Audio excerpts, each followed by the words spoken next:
Okay. The recording has started. So welcome everyone to our February task force meeting. I know this looks a little different because we're meeting 1 week early because we have a public outreach meeting next week during our regularly kind of scheduled task force meeting. So thanks for making this time work. We also know that we might be missing some people tonight.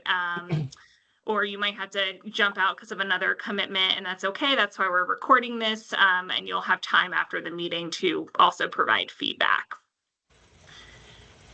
So in terms of what we want to go over tonight, we'll start, as we always do, with just looking at where we are in the process, and then kind of especially the drafting plan that goes into a little bit more detail regarding where we're at with the articles. Then we'll touch on some old business. We have a lot of old business, a lot of final drafts that we're getting over to you and some updated drafts. So I really want to focus our attention on the four articles, or the two articles, zoning map and the public outreach meeting overview for our discussion of old business, unless there's something really pressing with administration or definitions that we want to get to.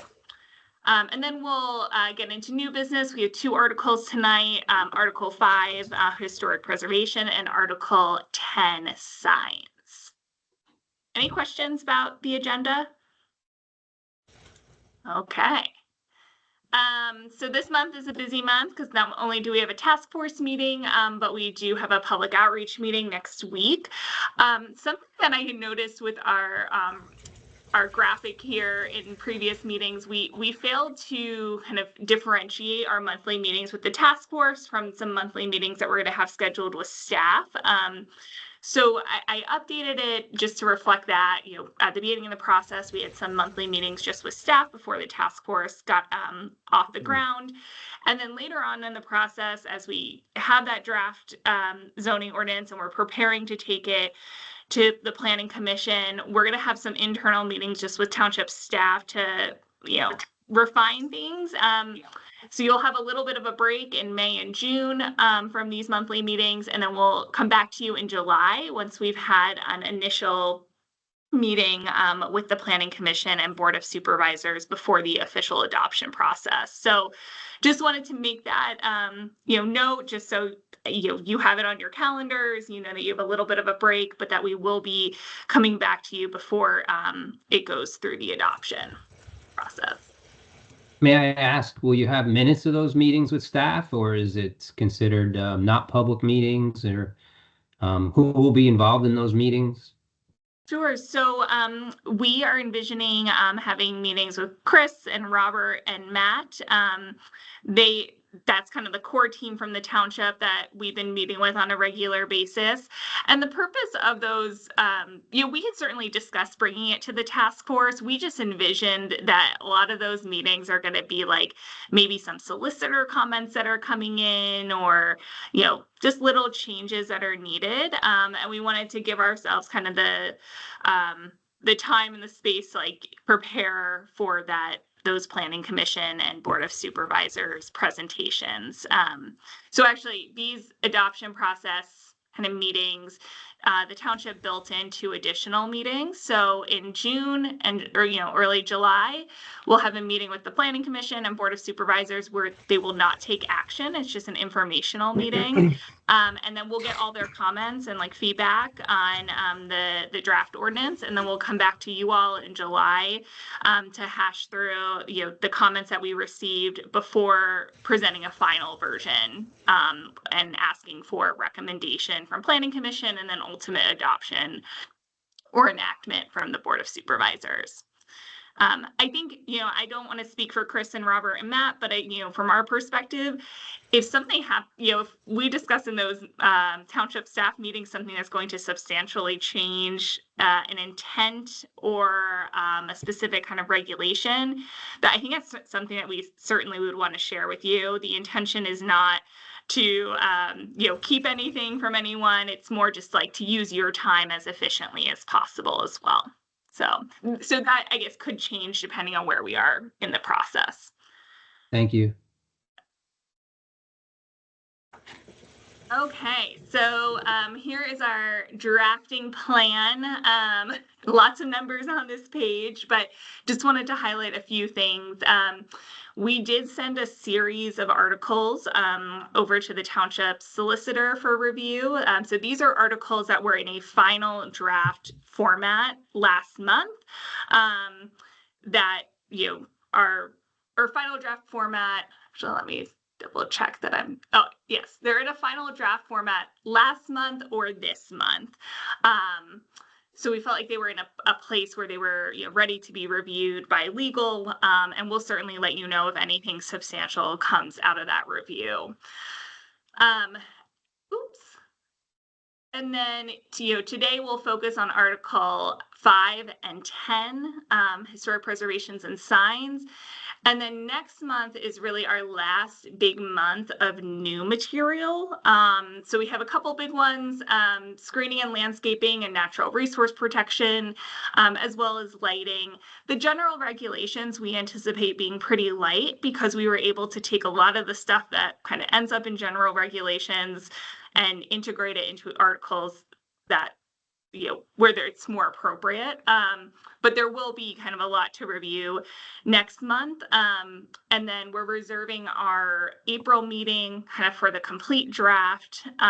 We don't anticipate, it's impossible to go through in a complete draft of a zoning ordinance in a meeting.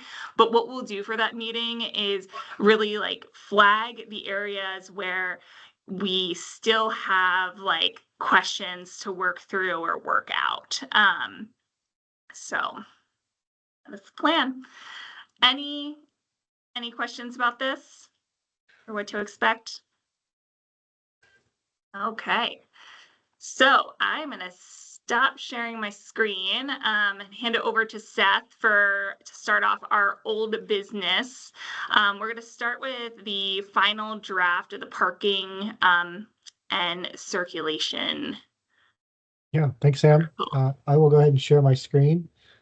So the main feedback we heard from the group at our last conversation on the parking ordinance was about the, maintaining a decent number of off-street parking requirements depending on types of uses. So we did revise this section, and I jumped a couple of sections into the parking articles because this is really the only thing that we amended from our last conversation about restoring that requirement for some off-street parking requirements, but we still allow for an option for that parking demand analysis that we talked about in our last session. The number of required off-street parking spaces for uses has been revised slightly. For example, we increased it to 2 per unit for most of our residential units, except for multi-unit residential, in response to some concerns by the group. And we think those are warranted. That's pretty typical stuff for communities across the Commonwealth. But as you can see in here, we do still have quite a few uses where parking demand analysis comes into play rather than a per square foot or different types of use requirement for those types of uses. And that comes from what we see as best practice or just general types of uses that are hard to quantify outside of doing some type of special analysis. We do still allow for that to be an option, and it is a requirement for all of those new developments that are of a certain size. Let me get to the right section here. We still maintain that it's a requirement for new construction of at least 5,000 square feet or a significant renovation of 25,000 square feet or more, as well as including a parking demand analysis for any residential project that includes 100 or more dwelling units. Whether that be single family, townhouse, multi-unit, it doesn't restrict that. That was a good comment, I think, by the task force the last time we reviewed this. Outside of that, this has been largely unchanged.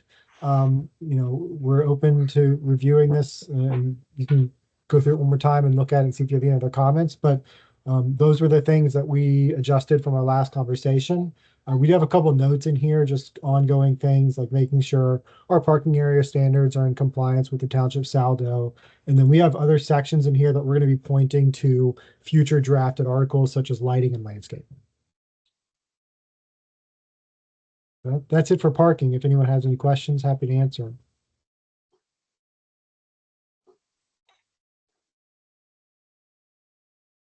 We're good. Okay. Thanks, Seth. Yeah. So the next piece of old business last month, we talked about the most recent version of the zoning map, and got some good feedback from you. We just wanted to show you what that looks like, or I think we had showed you a version where there was a lot of like notes on it with different areas that were changed. So this version shows kind of the updated, what we're calling the final draft zoning map. The task force, the interactive map, we are in the process of updating, so we can send that out as a follow-up to this meeting, so that you can kind of zoom in if needed. But essentially, a lot of the kind of cleanup that we were talking about last month was, around looking at, between the corridors, Baltimore Pike, Gap Newport, really trying to encourage most of the residential kind of density in this area through residential flex.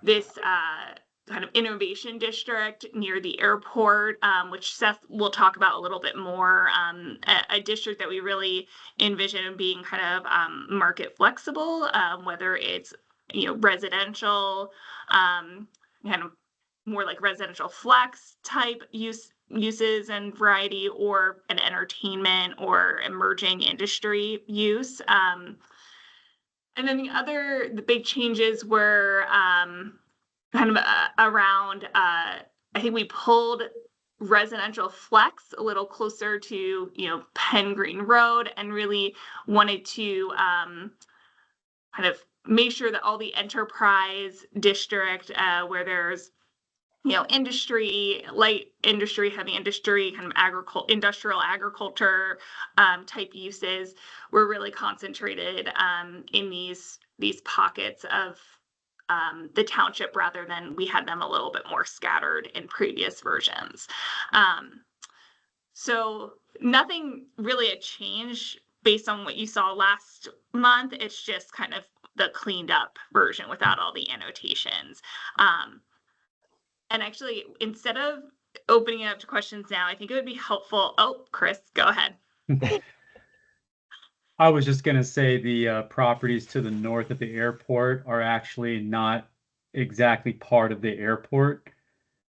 They're available spaces that can be used to expand the airport or tap into for other types of development, which is kind of why they were part of that like pseudo zone. So if it be kind of makes sense to include that in an innovation district concept there, because that is about 86 to 90 acres of available land there to complement the airport, or obviously the surrounding development. Yeah, that's great. We can look at that, and I think it would make sense in terms of looping that in with the innovation.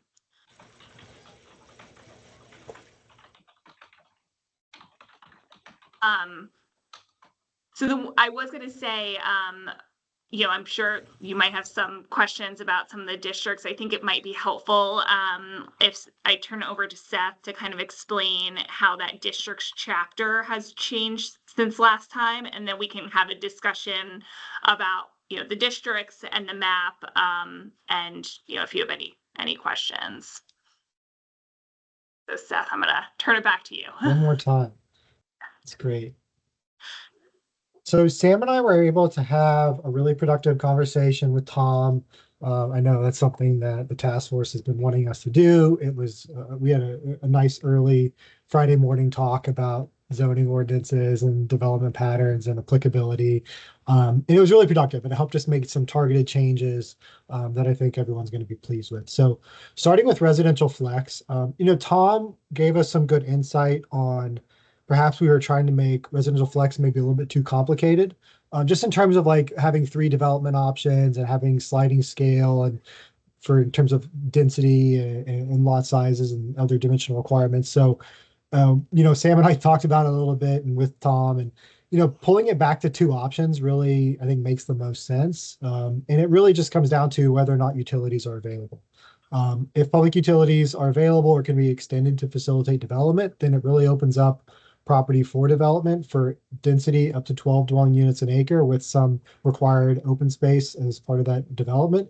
But we still have flexible residential lot sizes with relatively small non-residential use minimum lot sizes to allow for different types of non-residential compatible uses to service those developments.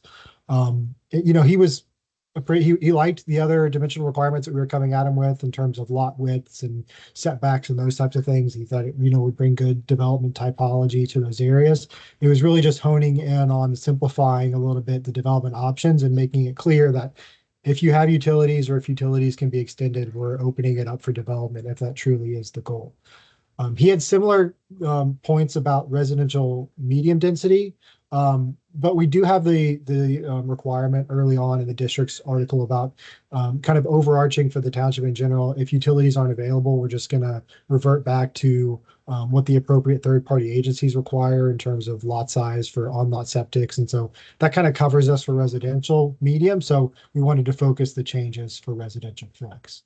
And then moving into the innovation district, that would be Seth, could I just touch on one other thing about the residential flex? So, something that we went back and forth on since residential medium, the requirements or regulations that we have right now for residential medium, if there's no sewer, will not be able to be achieved. So that's why we have that stipulation in there in terms of if you don't have sewer, this is the other option.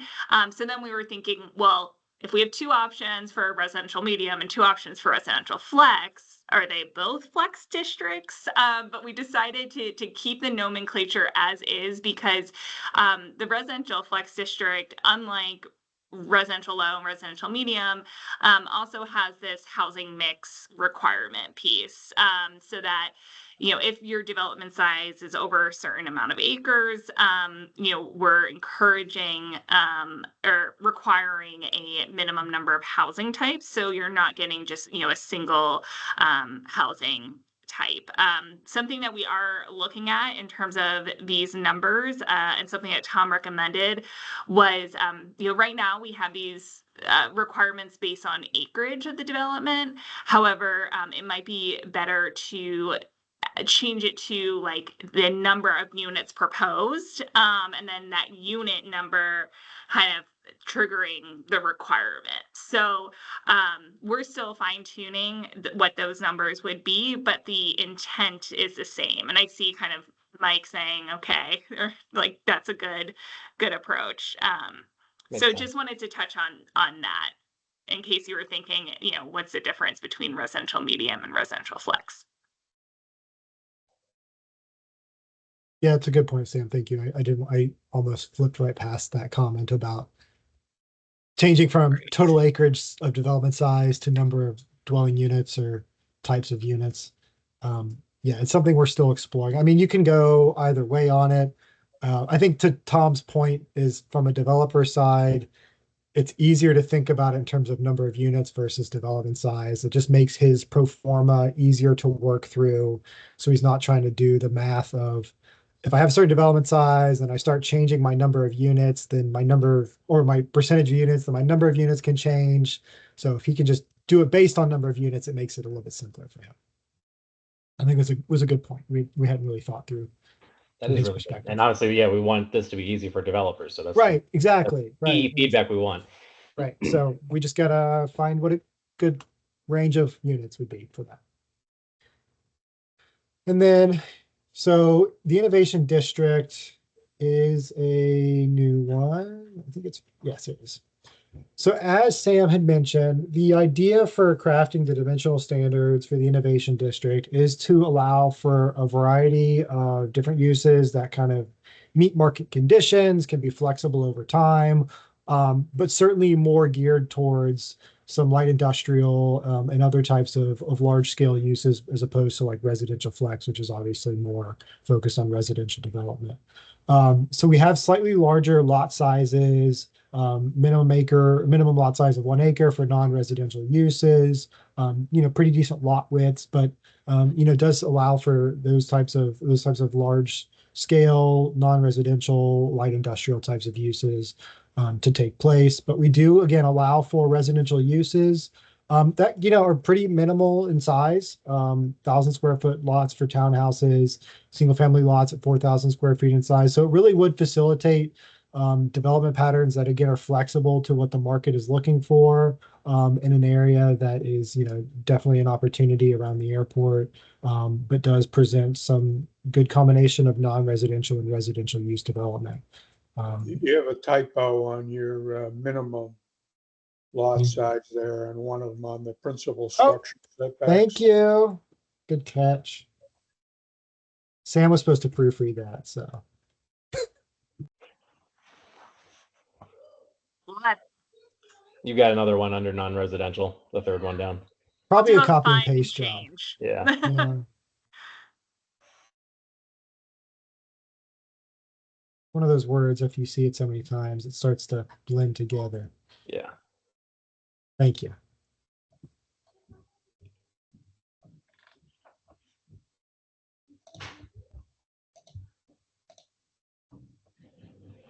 Yeah, open to thought, commentary, but I think this positions that district well for some real variety.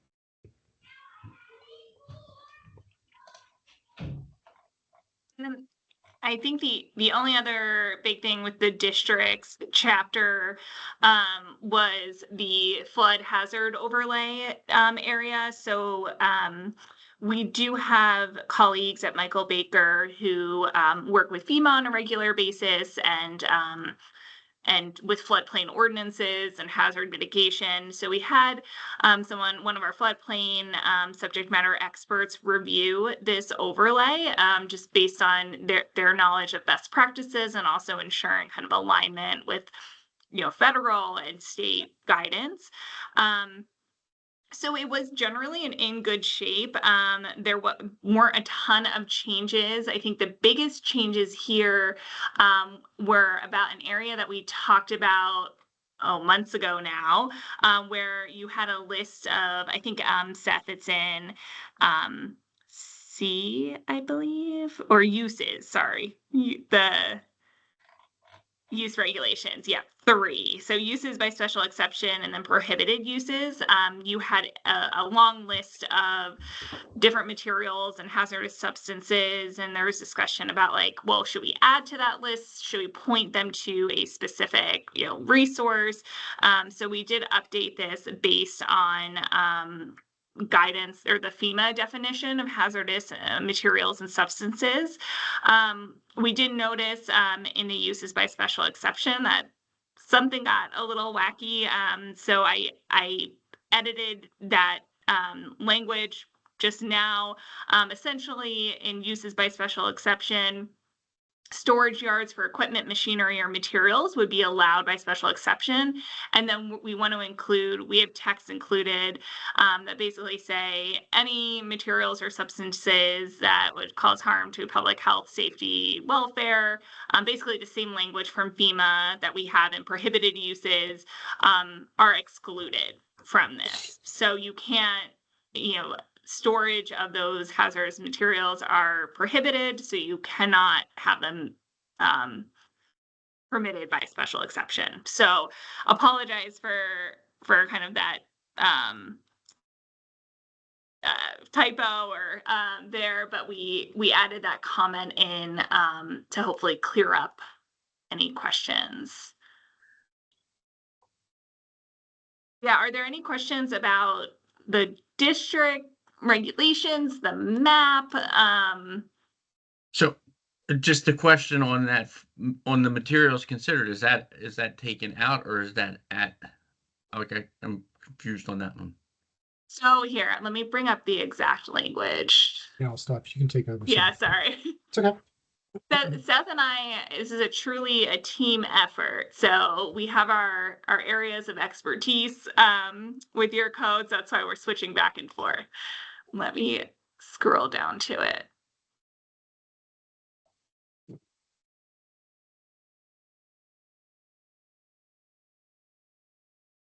Oops, wrong screen. Okay, so in use regulations, in your existing ordinance, as a prohibitive use, you have a long list of different materials and substances. We updated that section with this language here, which says the production or storage of any substance or material that, when involved in an accident and released in sufficient quantities, poses a risk to people's health, safety, and or property. These substances and materials include explosives, radioactive materials, flammable liquids or solids, combustible liquids or solids, poisons, oxidizers, toxins, and corrosive materials. So that is the kind of the FEMA definition and guidance for this, and that's why we added it in. And rather than kind of that long list of materials, these So kind it's of just not, it's cover not being the duplicated. categories. So it's not being duplicated. Yeah. So Right. these essentially, how I'm reading this is, these, the They're lists already- right here are the categories, and you had like the individual types within them. Okay. And then what I was mentioning with uses by special exception, this language here will just say that storage yards for equipment, machinery, and materials are permitted by special exception. However, any of those substances that I just mentioned are excluded from being able to be stored. It's just kind of covering our bases in two parts. So we have it listed as prohibitive, but we just want it to be clear here as well. Makes sense. Thank you. So those were the big changes with the flood overlay. Any questions or thoughts before we move on? So my main question, just to understand the innovation unit better, do we have an updated version of like the uses table that details out what's allowed and what's not allowed in innovation that we can look at? I didn't see it linked anywhere. Yes, I will pull it up. We can provide that as a follow-up. We didn't send it as an article, but I understand your point about wanting to see how the uses fit into this new district. Yeah. So we can send just like kind of the table as a follow-up, but let me pull it up right now. Yeah, I understand if you don't want to reopen something that we've tried to close out. Yeah. I think the table makes sense, right? Because we have a whole new district. So Yeah. let me pull it up. Okay. So for innovation, you have a lot of housing types, hotels, all the housing types, hotel, live, work, mixed use. When we go into civic and institutional, for the most part, all of these uses are permitted. Just scroll.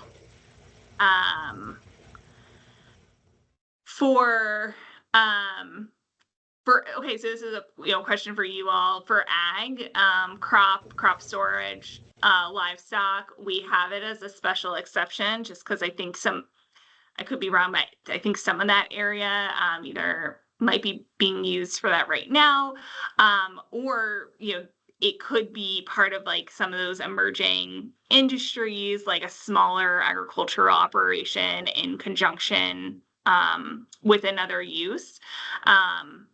So that's why but that's, I think, maybe an area for discussion. What are your thoughts?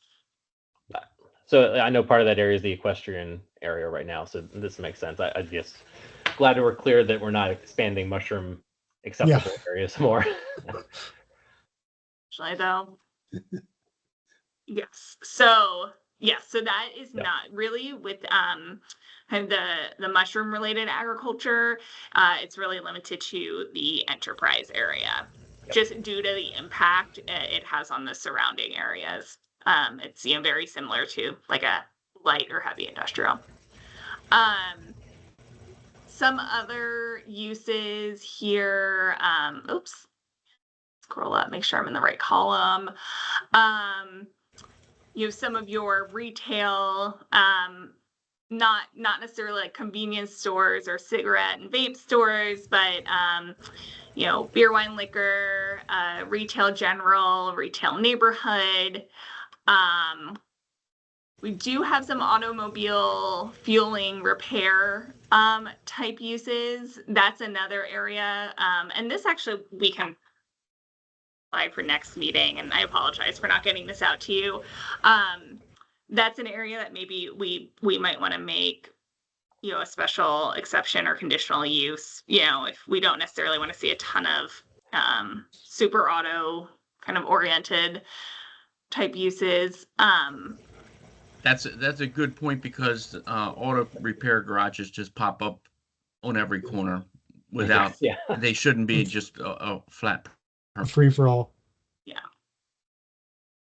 Highlight. I'm in agreement with that. I think we ought to take them out as a permitted use, Okay. especially because of the risk of pollution. You want to take them out altogether, Don? I do, yeah. Out of innovation. I don't consider repairing automobiles to be particularly innovative. Good point. Neither are houses though, really. Yeah, right. Well, could be. Well, maybe can we revisit that one? Maybe, Yeah. you know, look at it as a,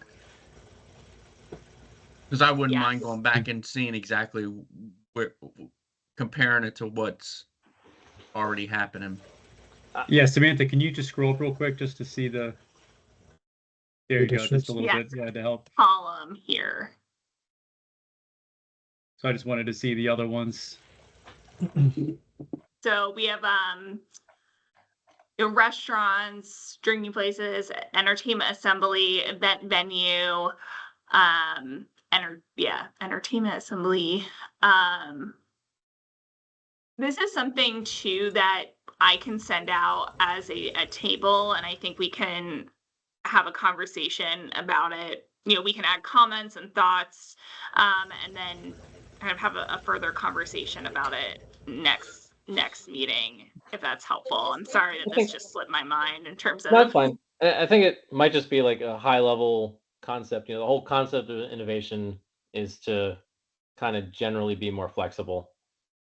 It's the zone up by the Route 1. Yeah.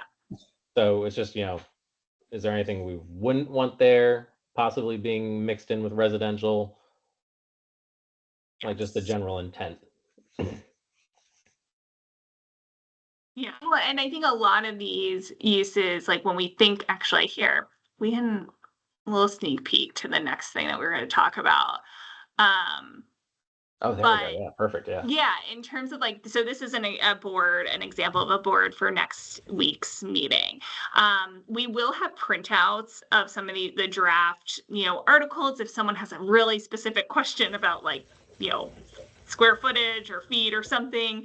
But we didn't want to include like all those bulk and area regulations on these boards. So we have to try to keep it pretty simple, but convey what we were going for. So each of the posters have kind of like what we're thinking in terms of like setbacks, height, you know, and then types of uses, and then kind of photo examples, and then like a little sketch. So in this example, this like tries to capture both the best of both worlds, maybe, where you Mhm. have this like maybe this you know, entertainment assembly kind of arena sports thing, you know, some parking, but then there's this, you know, kind of these could be stores, restaurants for the people that go, you know, to that place, and then there's, you know, a mix of like different housing types.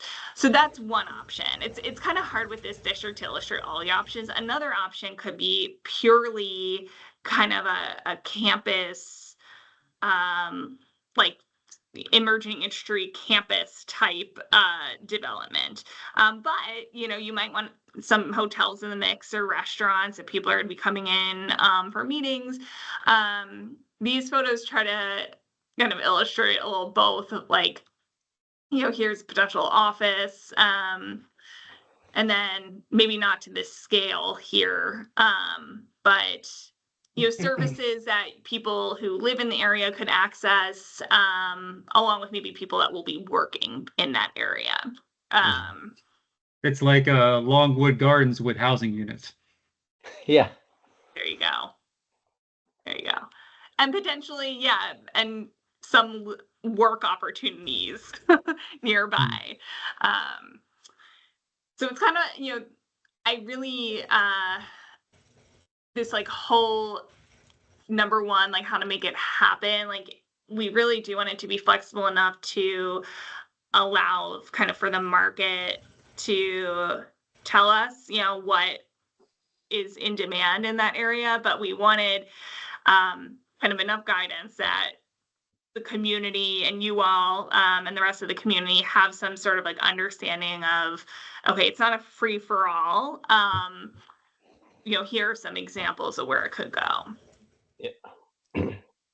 I'm even more convinced that automobile repair shops hardly fit the Agree. bill. If you drive down Newark Road where that automobile place is, that's in a neighborhood, there are wrecked cars all over the place. I'm agreeing with you now, Don, after looking at this.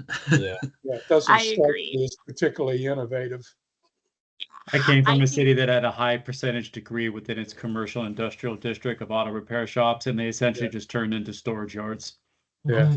Well, that's all they are now, Yeah. everywhere in the Pretty township. typical. It is because there's no storage capacity, there's no screening usually associated with it. And my biggest concern with just auto repair garage in any district is that, on a longer lens, any turnover of properties of existing growing facilities, that's kind of seen as an easy conversion because of the dimensional aspects of a mushroom growing facility and how that would kind of just gently nudge itself into something like that.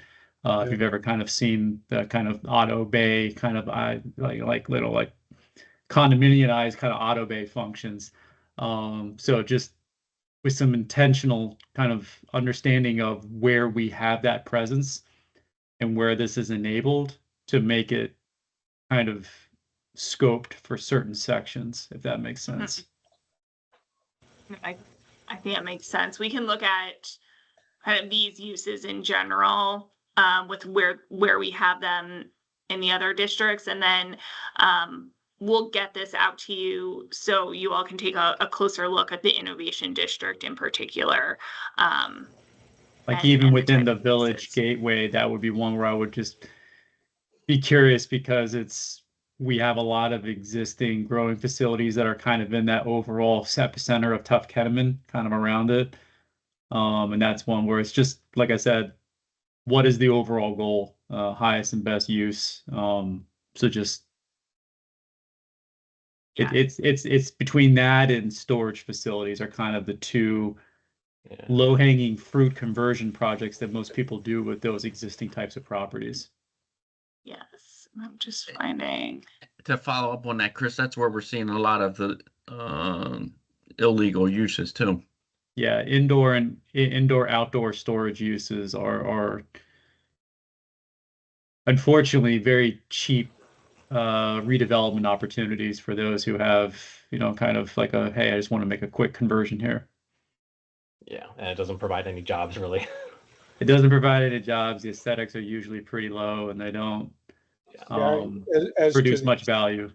As to the aesthetics, I remember a lawyer telling us about the one on 41, that they were going to put trees sufficient to screen from the neighborhood. Right. I'll come back in about 50 years and see if he was telling the truth. Mhm. Because as of today's date, he's full of gas. Yeah. Well, I know, so with storage facilities indoor, we do have that limited to enterprise. In terms of outdoor, we permit it in enterprise. We also have a mixed use corridor, but I think, maybe even with that, we can make that a conditional, and then maybe take it out of innovation completely. Yeah, I don't Yeah. see anything innovative about that either. Anybody else see it innovative? Yeah. Okay, well, we will, we'll pull this out we'll make some edits based on this conversation, and we'll send this table over to you as meeting follow-up sometime tomorrow. And it'll be kind of like that online PDF, so you'll be able to add comments and we'll all be able to see it, and then we can regroup next month about like just agreeing on the use permissions. Yeah, I think My only question while we have here, like I'd be curious, Chris or Robert or Matt. My only fear with the innovation unit is if we get a big subdivision up there. I feel like it's kind of like our prime real estate for, highway accessible logistics and good property for like companies. That'd Yeah. be my only fear, is if we put this innovation unit and a subdivision goes in there and we're stuck with a whole lot of residential in our prime, like kind of commercial district. No, that's absolutely right. So would you, I think the way that and Seth, correct me if I'm wrong, but the way that the regulations are written now, it would, well, never mind, because if you don't have sewer, I was gonna say the regulations as they're written kind of are encouraging that higher density, so getting away from single family, but that's only if you have the sewer in place. Yeah. Originally we had that area, I think it was enterprise, and then we had that discussion as a task force a couple months ago about like, well, what could we make it something else? Could we have it so that if there is a residential demand there, it can go in? So that's where we kind of ended up with this like, choose your own adventure kind of approach. Yeah. But I mean, that's a good point. Like if you, as the township, don't want to permit or don't really want to see residential of any scale there, because of the fear that it could be kind of the low density residential. Is there is there a way to, I don't want to say restrict it, but to confine it? As I don't know if there's a nicer word for it, but solely focusing on opportunities, because I think from a developer standpoint, I'm going in and I need to kind of develop some sort of functional form-based demand for future commercial industrial uses, but I also need to kind of underwrite my exposure to developing that. So I need something to lean that up against. And normally that's where you get your like, oh, I'm going to have these like McMansion type style houses kind of built in the recessed area behind it. But what about just for commercial multifamily? Yeah, I mean, you can preclude. I mean, you cannot allow single family residential. Yeah. Because You that can would say be my we don't want that. recommendation, because you don't use as much space, Right. and there is Right. demand for units, so And it what would just be.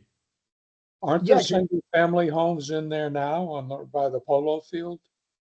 There's Well, two, like there's two or three actually. That's it. They're more of a few properties underneath agricultural easements in that area, and the rest of them are kind of just along the Newark Road corridor. But there's no like self-development presence along that entire corridor. It's all big kind of utilized but vacant spaces within existing, like maybe a handful of properties in there. It's like 430 acres and like 3 different landowners. So, and then I guess, Chris, the concern I have just initially is, okay, say I'm one of these large property owners, I've got a single family house there. You're now telling me like I can't sub off a piece for my kid or something if I wanted them to build a house close to me. Is Yeah. that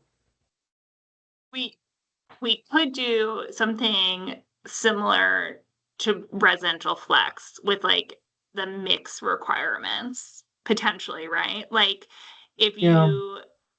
like if it's a certain size, or not, or a certain number of units, no more than a certain amount of single family, detached, which would allow for that like, subdivision 1 to 2 lot, or 1 to 3 lot, but nothing massive. That's another way. And we could, potentially even do like a use mix, like Yeah, you could say beyond you could housing. you Yeah. could say like low density residential is only permitted as part of like a mixed use development or something. Yeah, that's what I think Chris was saying is, only allow residential if it's a Yeah. component of So it's a My do that. my both experience sides. with this is it was kind of all the rage and vogue about 10 years ago, actually 15. But Prince William County, in its effort and demand to kind of cultivate commercial units and data centers, kind of put these innovation districts as zoning overlays called technology districts. And that was it. So for the far as the eye can see now, in a lot of these areas that were forming kind of industrial sites to activate them and get development kind of incentives, it was almost super sweeten the deal because you're able to build apartments which go like, crazy wildfire in Northern Virginia market and develop data centers, which are huge, highest and best use developable pads. So developers were making kind of hand over fist. But this was like on top of former like almost like super fun sites. So there was like really let's pull them to the table to get this done. I don't think we're in that state, but maybe that's one where currently right now Modern Mushroom is using a significant portion of its previous kind of vacant site, which was I think at one point 10 years ago speculated for a technology district hub or something like that. Like it was supposed to be some sort of like commercial development, and it never happened. Granted, there was some context about the ownership and kind of their view of the valuation of the property, but it didn't happen. It went away. And then, of course, 10 years or so go by, and it's a composting pad now. So it's like maybe if this innovation district had been there at the time, maybe the instead of business park, maybe the potential developer wouldn't have been disincentivized to walk away from an acquisition because of the price point of the land. Mhm. Exactly, and that's the goal. So you almost want to like super incentivize the ability to make a biggest bang for their buck for developers. Unfortunately, it sounds like we're giving kind of everything away, but if the end state is that's kind of what we want, then why not? Especially if it's completely driven by the private market. Exactly. These are all good points. So we can we'll revise both the text of the Article 3 districts, and then we'll talk about Article 4 uses with the Innovation District. We'll continue this conversation. But I'm glad to hear that the concept is resonating, at least, and that we kind of are achieving that balance. Okay. Any other kind of major comments to discuss about the zoning map or districts at this time? I have a question about these flood zones. Is there any intent to revise those? It appears that we're getting wetter and wetter and wetter. And this stuff of allowing stuff right at the edge seems a little risky. So, my understanding is your flood overlay, and let me pull up the language real quick, is based on the FEMA mapping of the floodplain. Updating those flood maps is a whole separate process. That I'm not sure, Bambi, you might know this. Does that typically happen at the county level? That's what I've experienced, like flood map updates at the county level. Are you familiar? Has Chester County gone through that?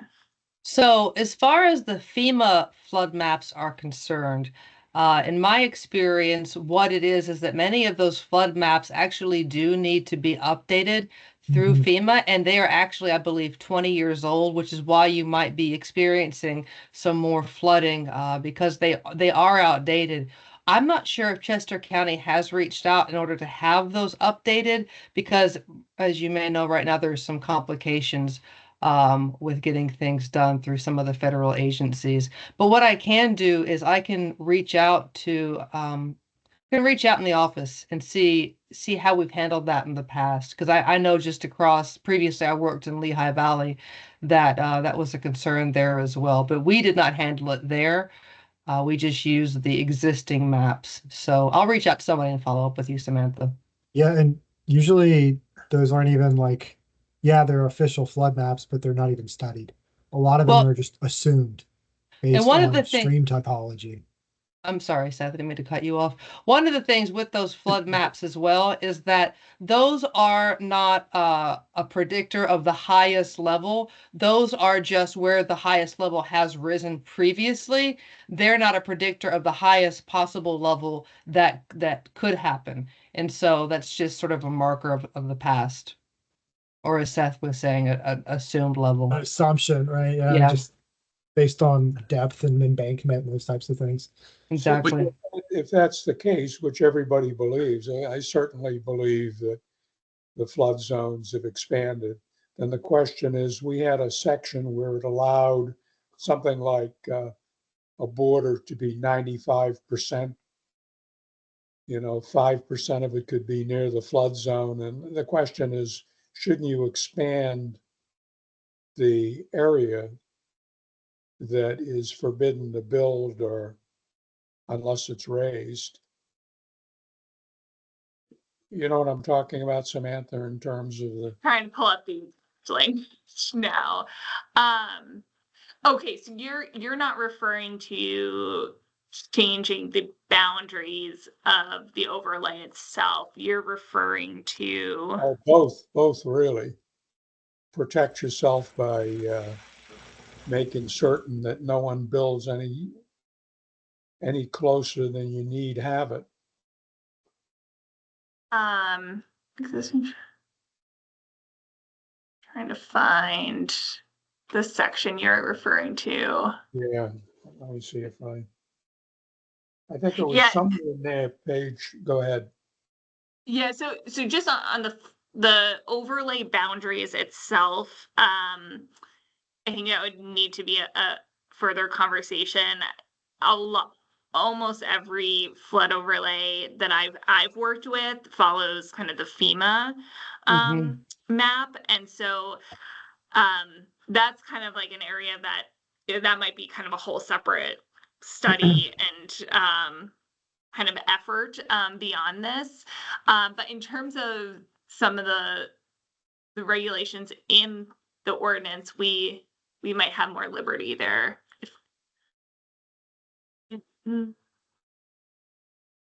If the township wanted to kind of expand upon this, I mean, I know when I was at London Grove, we monitored this. We had our own GPS units that we could go out and take points during a flood, after a flood where the highest points were. And to Don's point, yes, it was different than what FEMA's latest map was. So I think that may be something that's an outcome of this whole thing, and the township takes it on as a separate project to really kind of identify what's going on and then revisit the floodplain map, because there's not really anything outside of FEMA to gauge it on. Yeah. And if the property's not on FEMA's, if it's not on their map, then the property owners got a, real easy win on why are you restricting it? Yeah, so really, I mean, if that's something that the township wants to look into, it would really just be a matter of kind of updating this delineation, criteria.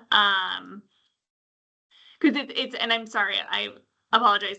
The big part of it is this flood insurance study, the FEMA map. But there are a couple other criteria and this comes from your existing code. So yeah, areas within and adjacent to existing streams, et cetera, that are calculated to be inundated during a 100-year flooding event. So that's the FEMA map, but then you have these areas of alluvial soils based on soil testing. So I defer to the township in terms of kind of like the direction that you want to take here. But I think as Robert said, this could be almost a whole kind of separate initiative, And we have one property owner that right now that's trying to it's the property's in a floodplain. Over 20 years ago, they filled it in, whether that was right or wrong, and now they're trying to get it to be a buildable lot. So there are cases on both sides of the argument. But I really don't see how the township has any way around it without going out, doing the work, submitting it to FEMA to be, an updated flood map, and going from there. I think that's really the only. Is there the possibility of enacting a more stringent compliance with stormwater BMPs if you are identified to be building on a property that is designated as a floodplain? Well, I guess it depends on if you're proposing those BMPs to be within the floodplain or outside of. Yeah, see, I'm almost close enough to be dangerous, but not necessarily fluent in the language. I wouldn't necessarily know kind of how you would execute something like that. But, like stormwater BMPs kind of dynamically change over time. So I don't know what that would even look like if you were to say, hey, I'm building in, 2025, but within the next few years, it's going to change pretty dramatically to a different BMP altogether. So I don't know how you would kind of nail something down as a certain solution for it. Like if you're building in a floodplain, it would make sense that you probably want to be somewhere around retention and volume control more so than anything else. So you're not going to be like doing sediment reduction or anything like that, or nitrogen reduction. Right. I know that we're pivoting soon to DEP standards around volume, and that's coming soon. So I just didn't know if there was a way to require a certain type of BMP. If I could just come in here for a second and go back to a previous comment that was made. If there's an individual property owner that has a property and they believe that the flood zone distinction is inaccurate, they can apply to have the flood zone designation changed. Correct. That it's a 20,000. And without going too far into it, it's a $20,000. It's a long process. They're trying to get around it. So yes, there are avenues to do it. Okay. They have to build levees and a gigantic industrial grade sump pump. There you go. And if anyone wants to, go ahead. Brand, you go ahead. Just wanted to ask really quick. I see here that you do have the 100-year flood zone listed, but not the 500 flood zone. I didn't know if there was a reason for that. This is we started with New Garden Township's existing zoning ordinance language. So that's from existing ordinance. It's something that, we could add, but it hadn't come up. We didn't hear that direction earlier in terms of wanting to add additional land to the overlay, but that's something that could be added because that would cover a lot more area. Yeah, I have initial concerns because I'm very accustomed to seeing 100-year. I think 500-year covers so much more geographic area that limiting development of 500-year floodplain would be, I don't want to say a taking, but something we'd have to look at closely. We could provide, as follow-up, the maps that show those boundaries. So we have an idea. Actually, and I think it might be I think we only have 100 on our interactive map, but we could add a 500 just to understand what those boundaries may be. Yeah, I agree with Seth. That's likely to upset probably a lot of additional property owners who basically would be told that their property is no value kind of overnight. Chris, correct me if I'm wrong, but I think even if you're in the 500-year floodplain, it doesn't require any type of floodplain insurance for traditional mortgages or anything. I think you're relatively in the clear. Okay. So Don, sorry, back to your point, were you able to find the section that you were referring to? No, and unless I go in on my phone and try and get to it, there was I was hunting in there, Don. Go to page 20, warnings and disclaimers. Is it there? You start talking about flood on rare occurrences. What, page 21? 20. Sorry, 20. No, I don't think it's there. We can come back to this since it seems like we can do some research based on this conversation, and bring this back, because I know we only have 30 minutes left, and I want to touch on the two new Seems kind of chapters. crazy. Seems kind of crazy to go from 100 to 500. I mean, that seems like such a huge jump. Those are just the two measurements they Yeah, have. It does it's- seem like it's a lot. It's just a really matter of a 1% chance per year or a 0.5% chance per year is really Yeah. what that is. Yeah. But Bob has said that he's got a way around it, right, Bob, by validating any current flooding information, which is what we're concerned about, the future. Yes, yeah, there's a process. So if you're happy, I'm happy. Yeah, and any development in a floodplain proposed requires a HECRAS analysis and a determination that you're not going to increase the floodplain on any adjacent upstream or downstream property. So you're covered really on both ends. Okay. Okay. Well, with the remaining time, let's pivot to the new business. 2 articles, starting with Article 5, Historic Preservation.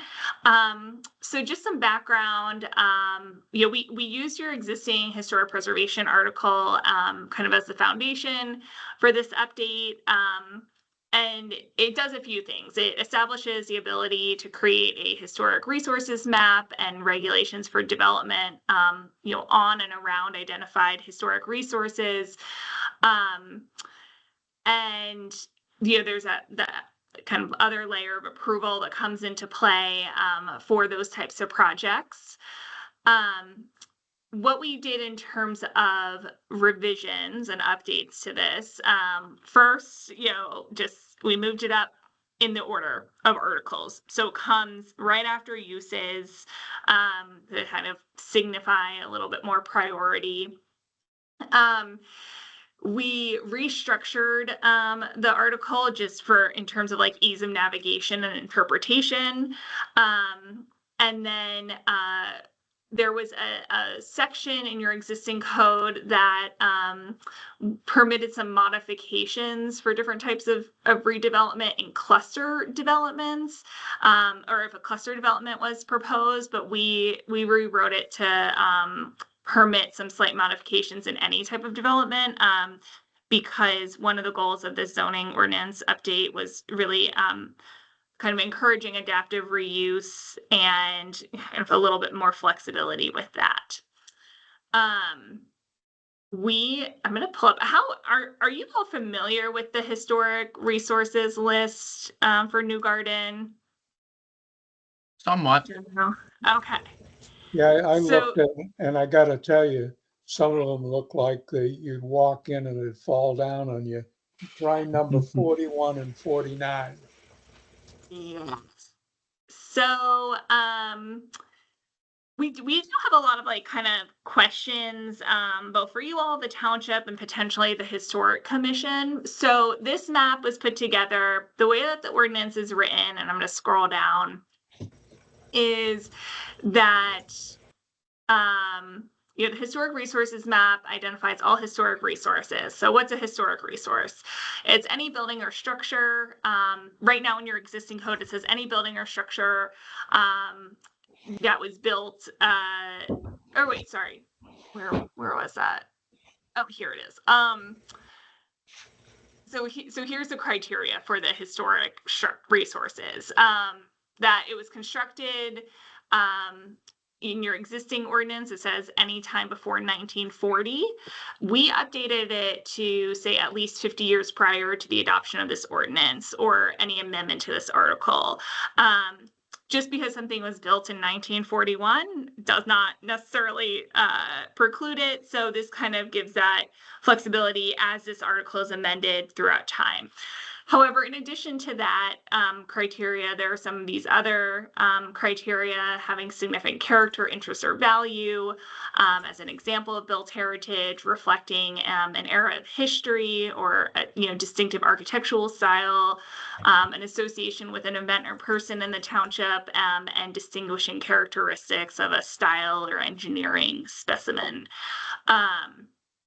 So my understanding is that when the Historic Commission put that historic resources map together and identified all those resources, that they used this criteria to determine those resources. I think, in terms of update to a historic resources map, that's something that kind of fall outside of this zoning ordinance rewrite, but it's certainly something that could be talked to or discussed at the Historic Commission. So some things I wanted to flag for discussion is right now you don't really have a process in place for revision to the historic resources map, besides saying that it can be revised by resolution or any action of the Board of Supervisors. And the Historic Commission has the power to make the recommendation to the Board of Supervisors.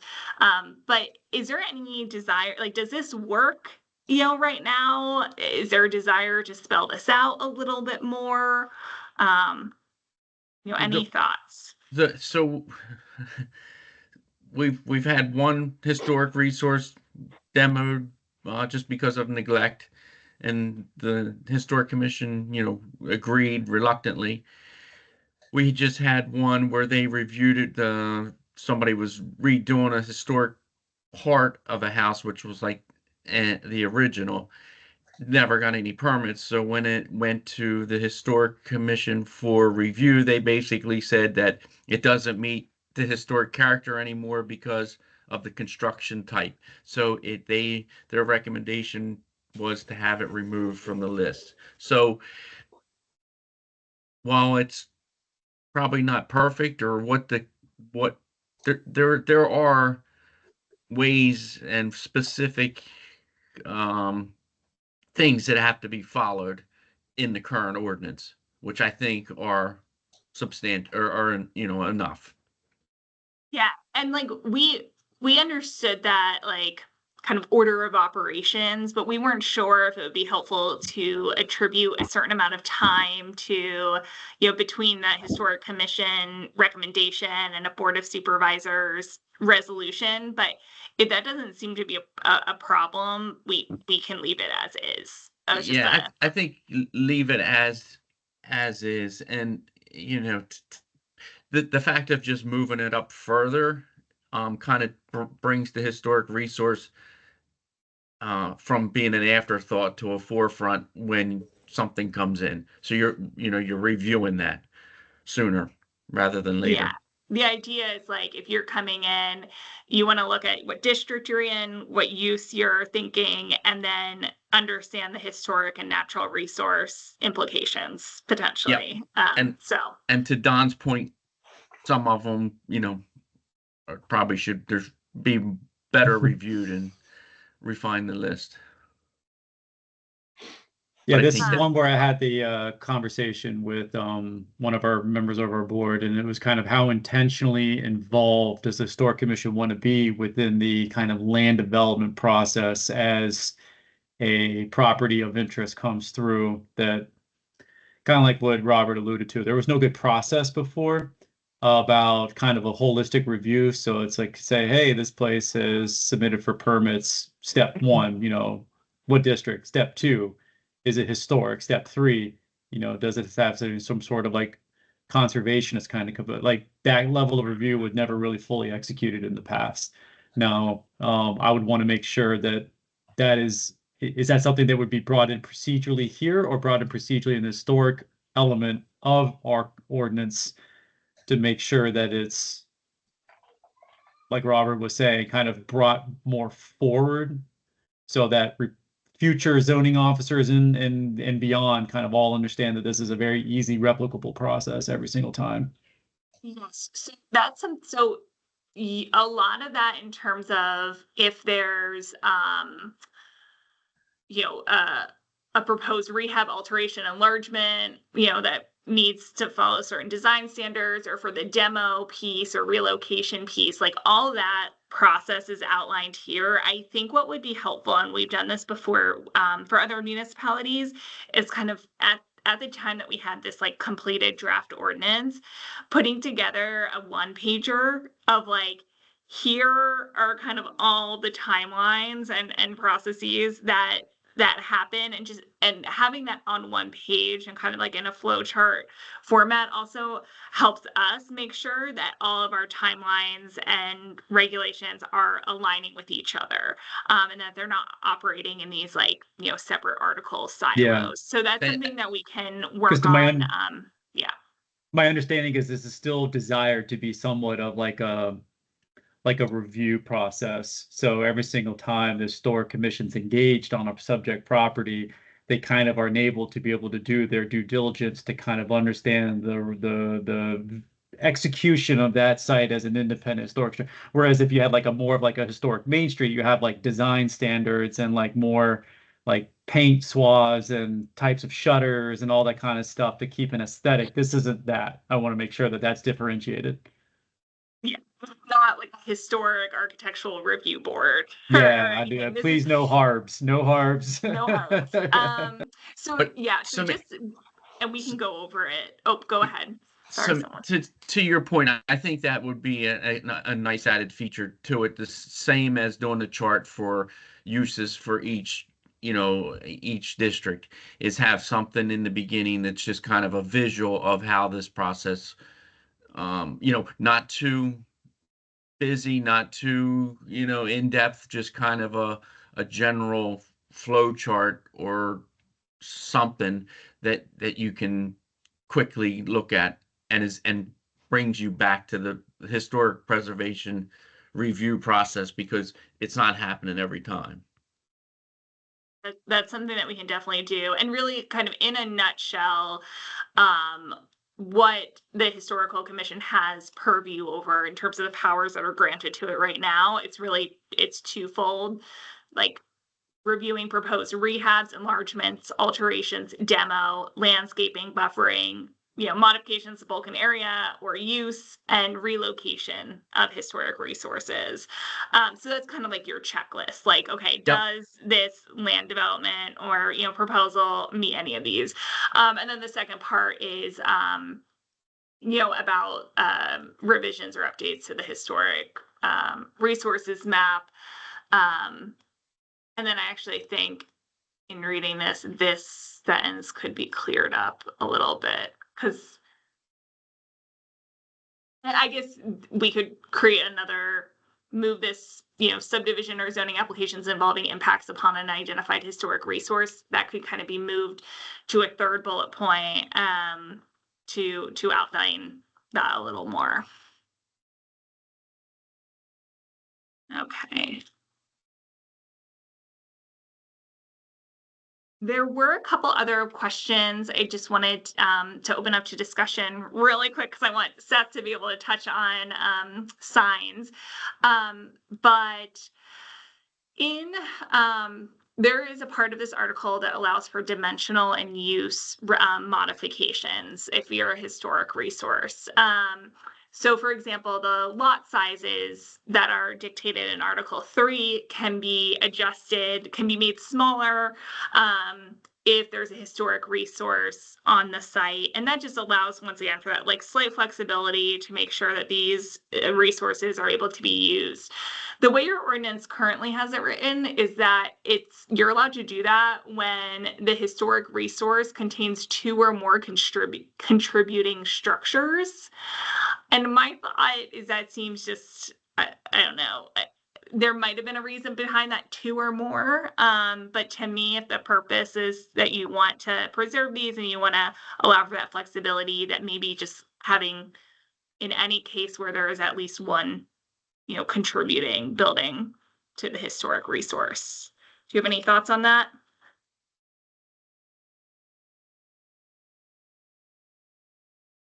No, I'm not sure I really even follow it, or what would be the purpose of it.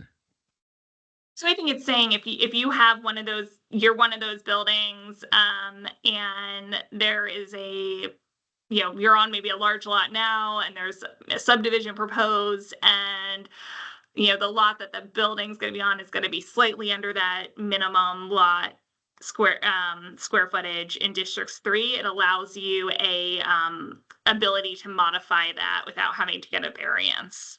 Right, as long as it has 2 or more. I guess my question, and I think this is what your question is, shouldn't it just be 1 Yeah, or more? that's what I What's would it say. matter? That would Yeah. make sense to me. Okay. Yeah, I would agree. It should just be 1 or more, or it should just be, yeah.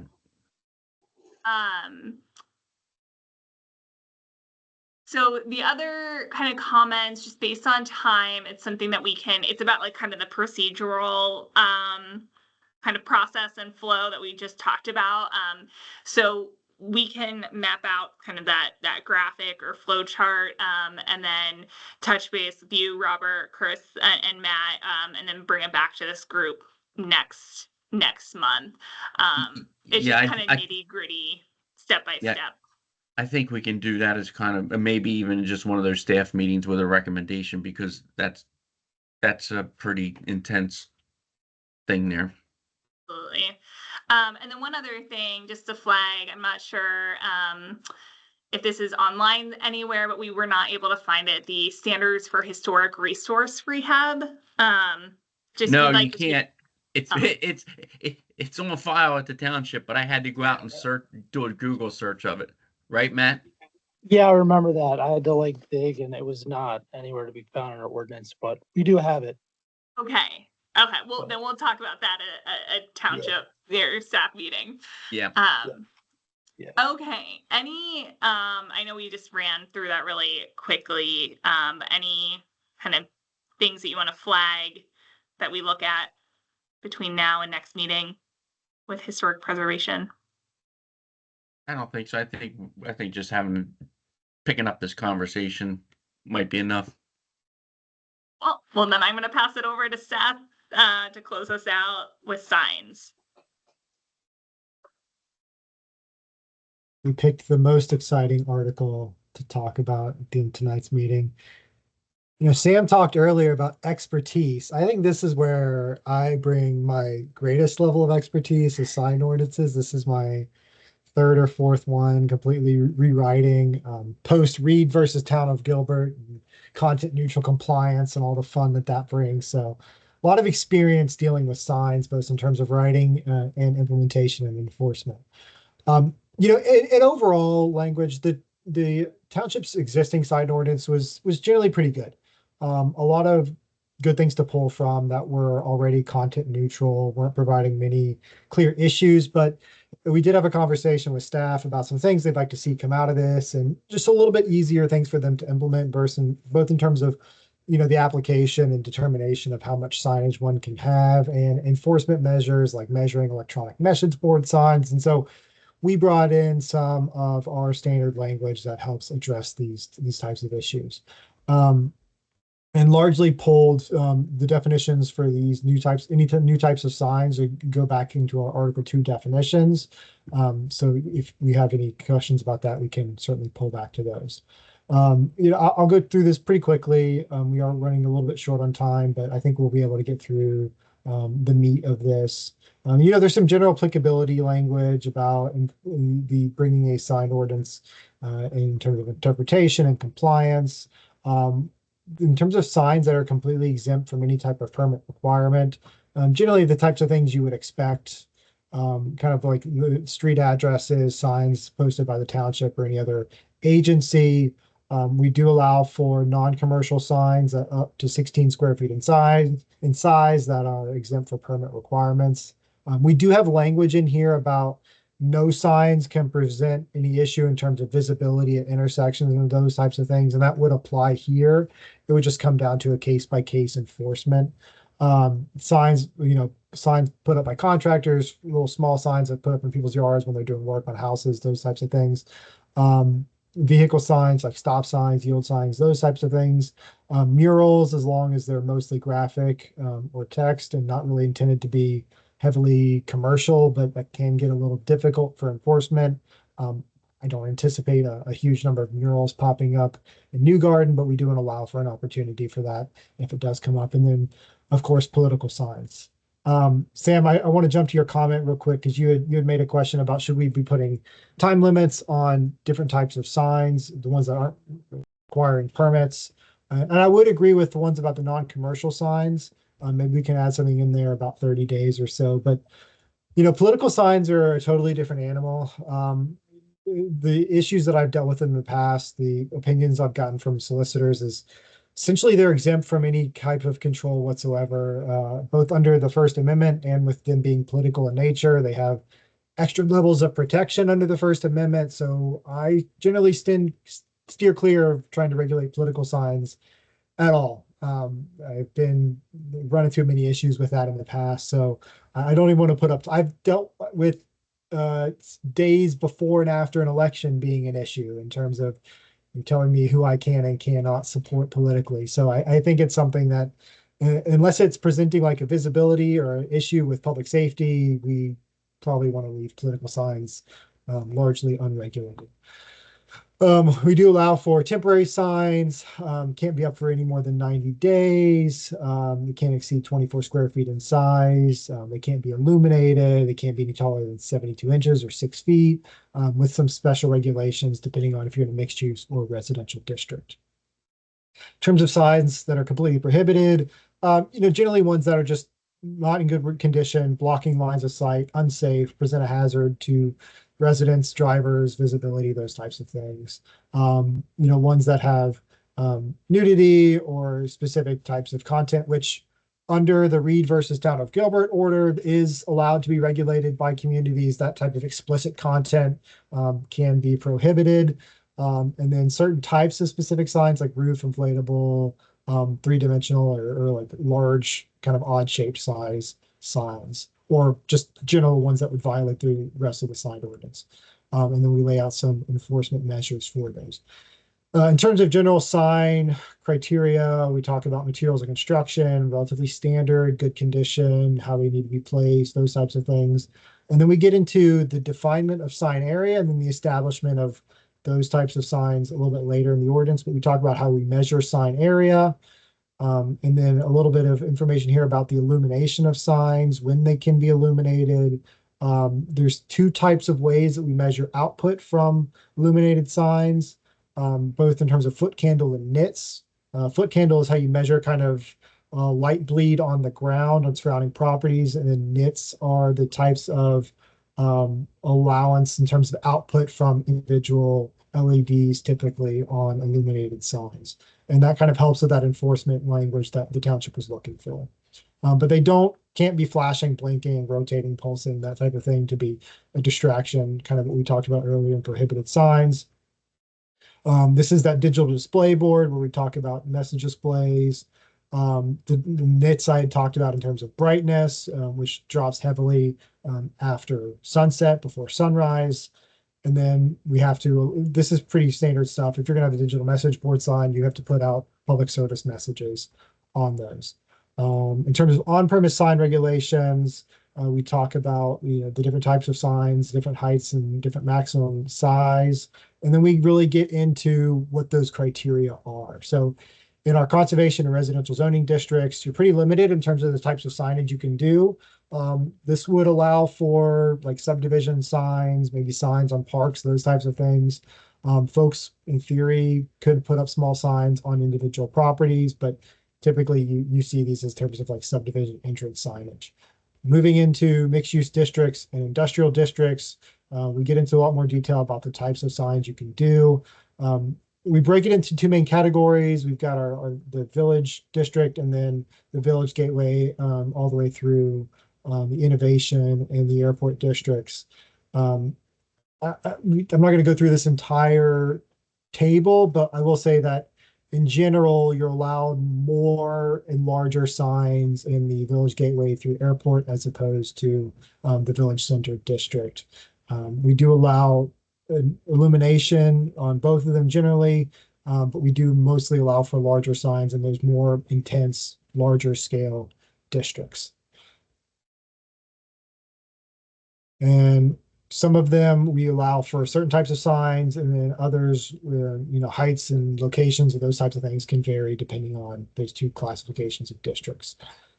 Similar situation for off-premise signs.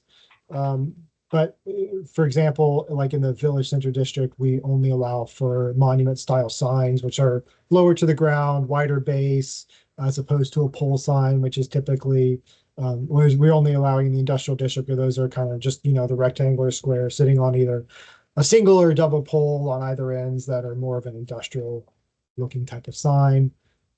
And that is really it. The existing sign ordinance is relatively simple. We tried to keep that and make it easy to read, use, enforce, and apply by residents and both by the township, but bringing in some of our best practice language to clean it up and deal with there were some existing issues with content neutrality stuff, but we cleaned those up, and we don't refer to anything in terms of these types of signs or the size, location, what the sign actually says. You're really just looking to control size, location, number, and then potential hazards. Any questions? I think looking through this, it doesn't allow billboards of any kind. Is that right? I believe so. Yes. Billboards would be a separate So here, I'm going to thing pull anyway. up. Thanks, Sam. I'm It's just a going to great pull up our question. sign definitions or illustrations. So I think that was, hold on, that is I think a it's a Tri-Vision pole. board. Well, Tri-Vision board is the type of billboard. Those are the ones that like the picture changes as your Yeah. orientation with the billboard changes. Oh, Yeah. So here, Yeah, a billboard should be its own ordinance. It's not a sign. okay. yeah. So Is just the way I've seen it. in the definitions article, you'll see here the different signs illustrated. Depending on the size, so a pole sign, as Seth was mentioning, that would be permitted in the industrial districts by special exception. I think it's the closest you get to kind of a billboard type sign, potentially a little bit of a pylon style, but the definitions for all of these are included here. Yeah, for both of those in this article, max is out at 64 square feet, which is not It's nowhere not highway close. billboard by any means. But Correct. Mike, to your point, we probably should visit that at some point because we do have billboards in the township. Yeah, By I don't know how definition. everybody else would feel about them, but I personally am fine without them. Yeah, well, they're already there, so you still have to regulate for them. Yeah. Maybe. So I have seen this play out different ways. I have read success stories by communities in Pennsylvania that have outlawed billboards, despite the fact that they have some. I've seen other communities that were too concerned and had legal opinions saying they can't outlaw billboards. I think, Sam, let's flag that for solicitor comment and get an opinion on what we should do with billboards. Yes. Well, I guess there's one question of, can we force existing billboards to be taken down versus just making them not allowed anymore so that when they stop No and yes. they can't build anymore. No and probably / maybe.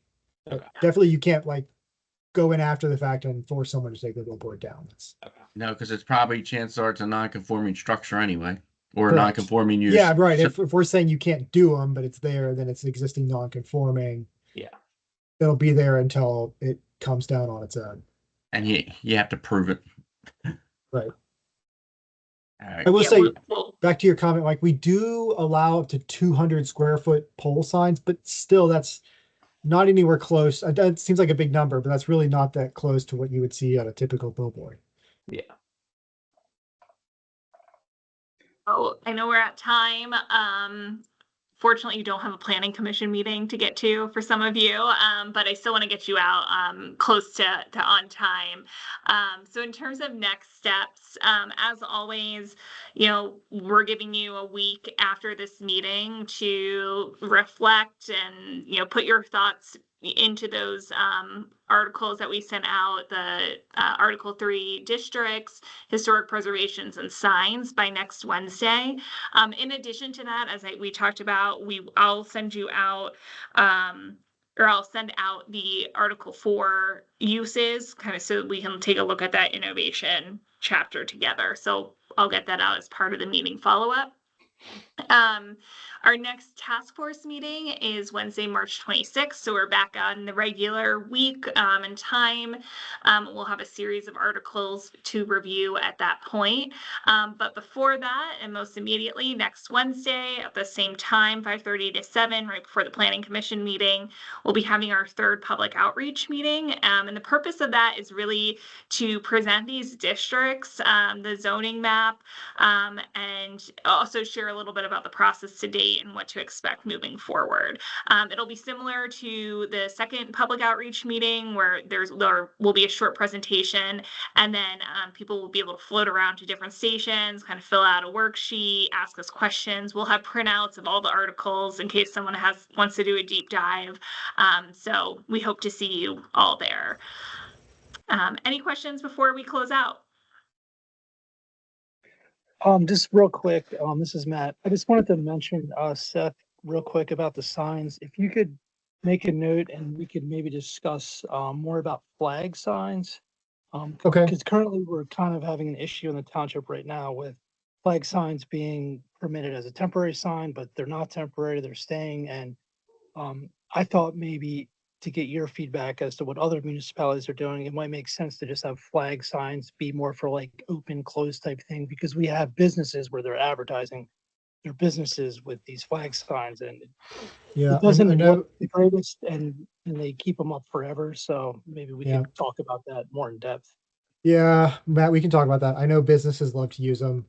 They certainly grab your attention. A lot of communities have outlawed them. It's not uncommon to say we don't want them at all. But let's talk about that. Is there any regulation about people who spin the signs out front? Only if your Only first you name is sell Chris. mattresses. If your name's Chris, you're allowed to do it. That's the only. If you're advertising for a zoning thing, a public There you outreach go. meeting. You'll see me on Route Although that's 41 next content, Wednesday so. morning. Yeah. An official Look forward to township event. You can use Yeah. you can use a flag spinner.